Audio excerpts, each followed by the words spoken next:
스피드 퀴즈를 마치고 이제 동일 퀴즈를 풀면서 미국 선거에 대한 내용을 좀 더 후에 나중에 좀 뒤에 한번 다시 한번 얘기하도록 하고요. 동일 퀴즈 한번 가보도록 하겠습니다. 지난 한 주간 그래서 뜨거웠던 이슈가 우리 윤석열 대통령의 기자회견하고 대담, 그 다음에 이재명 재판 어떤에 대한 문제인 것 같아요. 이번 주가 지금 아마 이재명 대표의 1심 선거법 공선법 위반 선고가 1심 선고가 지금 예정이 돼 있기 때문에 이번 주 뉴스에서 가장 많이 차지를 하고 있는 것 같습니다. 그래서 이제 먼저 그 기자회견에 대한 평가를 한번 해보겠는데, 제가 먼저 얘기를 하고 그다음 기자회견 어땠냐 한번 보겠습니다. 동일 퀴즈 한번 보고 또 얘기를 한번 나눠보도록 할게요. 1번 진솔 허심탄회했다. 2번 두루뭉술했다. 3, 2, 1 이제 이거는 스피드가 아니니까 충분히 한번 보시면서 하시면 되는데 얼마나 많이 공감했냐라는 그렇죠. 부분에 대해서 한번 얘기를 해보는데 저는 대담, 그러니까 이게 두 가지 파트였잖아요. 그렇죠. 짧은 대담과 뒤에 이제 좀 한 두어 시간 정도의 기자회견으로 구성이 됐었는데요. 저는 개인적으로는 제가 먼저 얘기를 하고 이제 아마 대변인님 말씀하시기 더 나으실 텐데 저는 대담까지는 괜찮았다고 보여요. 기존의 어떤 대통령이 사과하는 모습을 잘 안 보여주셨고 특히나 90도로 일어나셔서 옷매무새를 다시 고치시고 90도로 인사를 한 부분에 대해서는 상당히 저는 괜찮았다고 봅니다. 근데 이러한 진정성이 그 뒤에 약간 기자회견을 하면서 너무 이제 본인은 진솔한 그리고 진솔하고 솔직하게 얘기하자라는 것이지만 국민들이 시청을 했을 때는 좀 뭐라 해야 되나요? 좀 대통령으로서의 어떤 품격 이런 것들을 좀 찾아보기는 어려웠다라고 해서 저는 좀 뒷부분을 많이 아쉬운 부분도 굉장히 좀 많았습니다. 그래서 개인적으로 굳이 따지자면 점수로 따지면 점수 따지면 저는 그래도 약간 그래도 저는 나라 걱정하는 마음이 크기 때문에 저는 한 51점 주고 싶습니다. 51점. 저는 뭐 대통령실에서 근무를 했고 윤석열 대통령 뭐 선거 때부터 이렇게 같이 했기 때문에 그런 것 같아요. 제가 알기 때문에 좀 후한 점수를 줄 수도 있고 알기 때문에 좀 더 보수적으로 줄 수는 있지만 저는 그렇습니다. 대통령이 이번에 사람들로 하여금 국민들이 바랬다는 것은 변화잖아요. 그 변화에 대해서 뭔가 반성하고 유감하고 사과하고 그런 거 했을 때 우리 변호사님 말씀처럼 몸으로 좀 보여줬다. 그런데 이제 본인이 준비했던 게 있는데 말씀하신 것처럼 질의응답 속에서 이렇게 설명이 좀 길어지면서 여사에 대해서 그러니까 저는 그래요.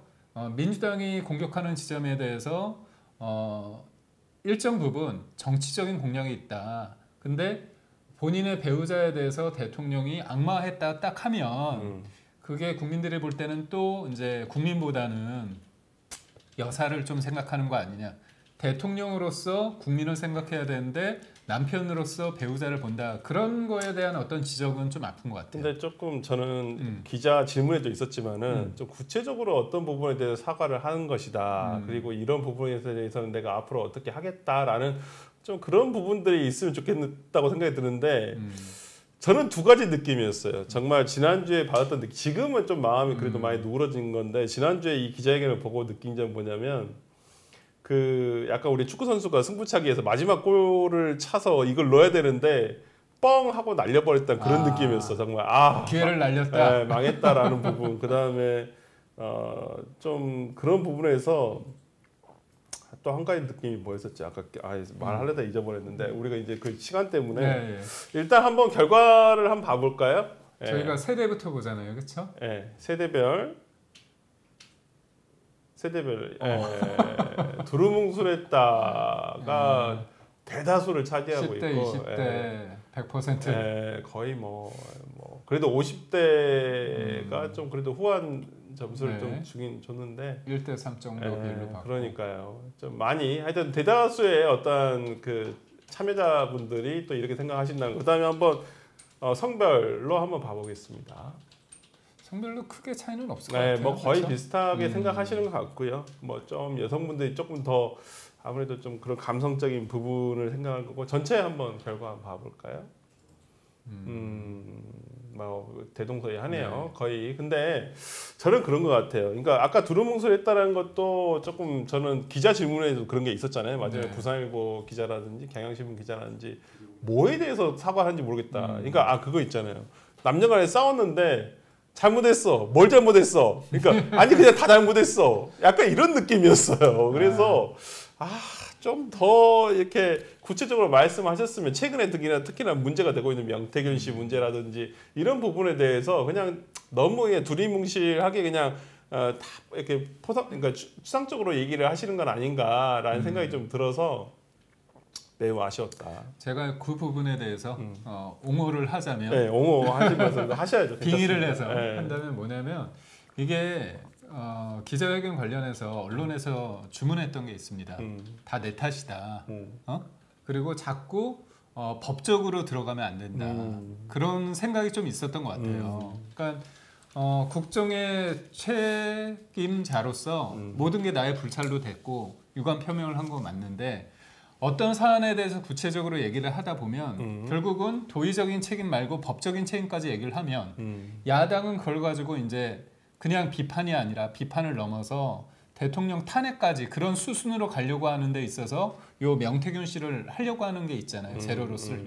그렇기 때문에 법적인 부분을 얘기하다 보면 왜 법적인 부분 얘기해? 그러면 안 되지. 결국 옹호하는 거 아니냐. 그래서 저는 사과를 할 때 좀 두루뭉술하게 할 수밖에 없지 않았는가.